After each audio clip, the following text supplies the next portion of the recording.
semaine, nous vous présentons le volet de l'évaluation Force qui porte sur le tour de taille.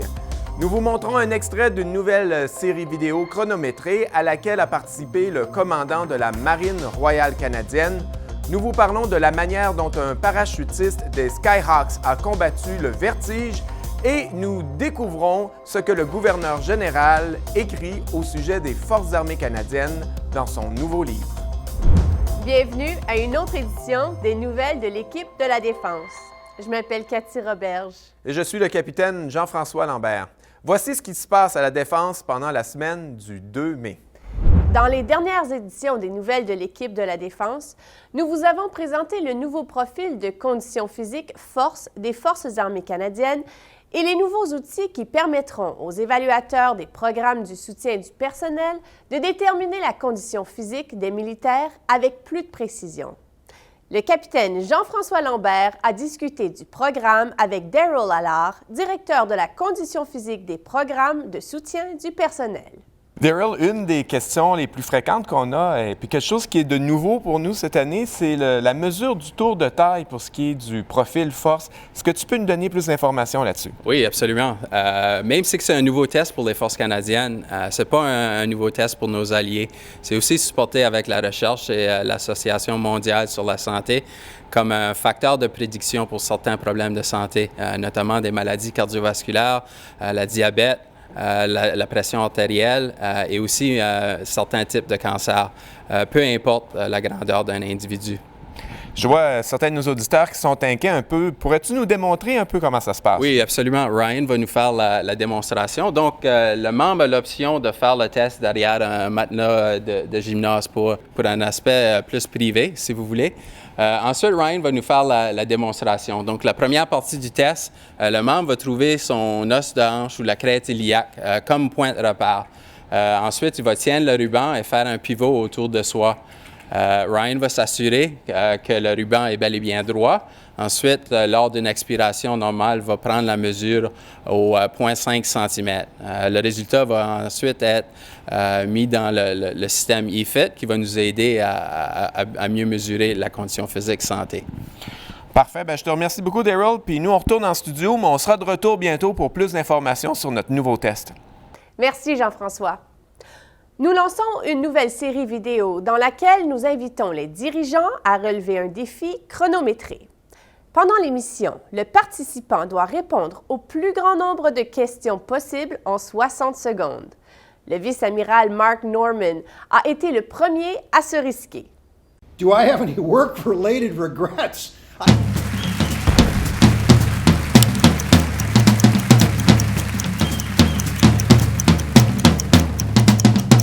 Vice Admiral Mark Norman, in 60 seconds, what are your hobbies?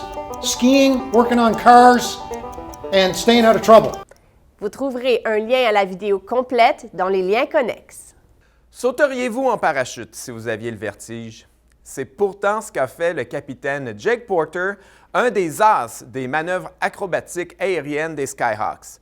Voilà un parachutiste qui en a fait voir de toutes les couleurs aux spectateurs. Dans la dernière édition de Mon récit des Forces armées canadiennes, le militaire explique comment il a surmonté sa peur et comment il a réussi à captiver des foules d'ici et d'ailleurs.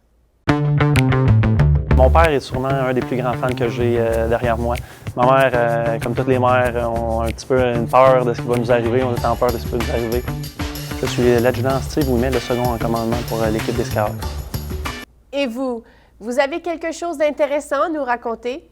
Si oui, faites-le à l'aide du mot-clic « Mon récit FAC » ou envoyez-nous un courriel à l'adresse qui figure à l'écran. Le 2 mai marquera le 65e anniversaire de la Semaine de la santé mentale. On encourage les membres de l'équipe de la Défense à participer à la campagne et donc à parler haut et fort, thème de la Semaine de la santé mentale cette année. Parler haut et fort pour combattre la discrimination et les préjugés souvent alliés aux maladies mentales. Parler haut et fort pour sensibiliser les gens et obtenir du soutien pour un collègue de travail, pour un proche et pour vous-même. Écoutons le ministre Sajjan qui nous parle de la Semaine de la santé mentale. During Mental Health Week, I would like all of you to think about your own mental health. Ask yourself two questions. How am I really doing? And what could I do to improve my overall mental health? In our busy lives, it can be easy to overlook the health impact of daily stressors. Sometimes we even ignore the symptoms of mental illness. Taking care of yourself is important. Otherwise, how can you take care of those who depend on you, like your family, friends, and co-workers? Pour savoir comment prendre soin de votre santé mentale, consultez la page de la Semaine de la santé mentale dans le site Intranet de l'Équipe de la Défense. Son Excellence, le très honorable David Johnston, gouverneur général du Canada, a récemment publié un nouveau livre, The Idea of Canada, l'idée du Canada, soit un recueil de 50 lettres qu'il a rédigées pendant son mandat de gouverneur général et commandant en chef du Canada. Quelques-unes de ces lettres portent sur le respect qu'éprouve M. Johnston pour les militaires canadiens, sur ses visites des bases et escadres des Forces armées canadiennes et sur les dirigeants de la Défense nationale. Nous avons demandé au gouverneur général pourquoi il a mis les militaires canadiens au premier plan de son livre.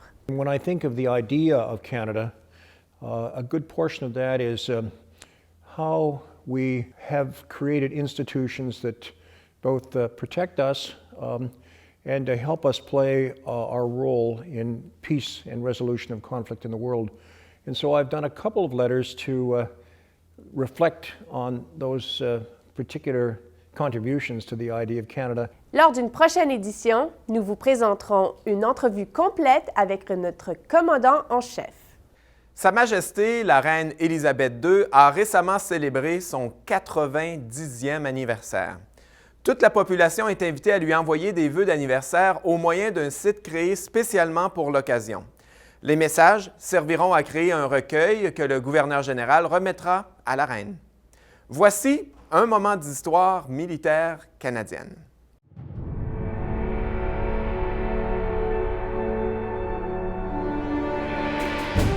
Le 4 mai 1910, la Marine canadienne, que l'on désigne plus tard Marine royale canadienne, est autorisée par la sanction royale de la loi du service naval.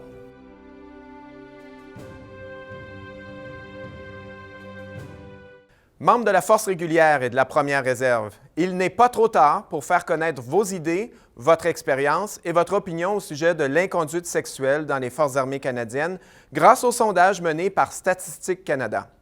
Vos réponses sont entièrement anonymes et permettront d'obtenir de l'information utile afin d'orienter l'exécution de l'opération Honneur et d'aider les Forces armées canadiennes à éliminer les comportements sexuels dommageables et inappropriés.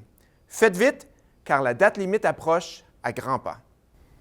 Pour en savoir plus à ce sujet ou à n'importe quel autre sujet dont nous avons parlé pendant l'émission, consultez le site intranet de l'Équipe de la Défense. Merci d'avoir été des nôtres et ne ratez pas la prochaine édition des nouvelles de l'Équipe de la Défense.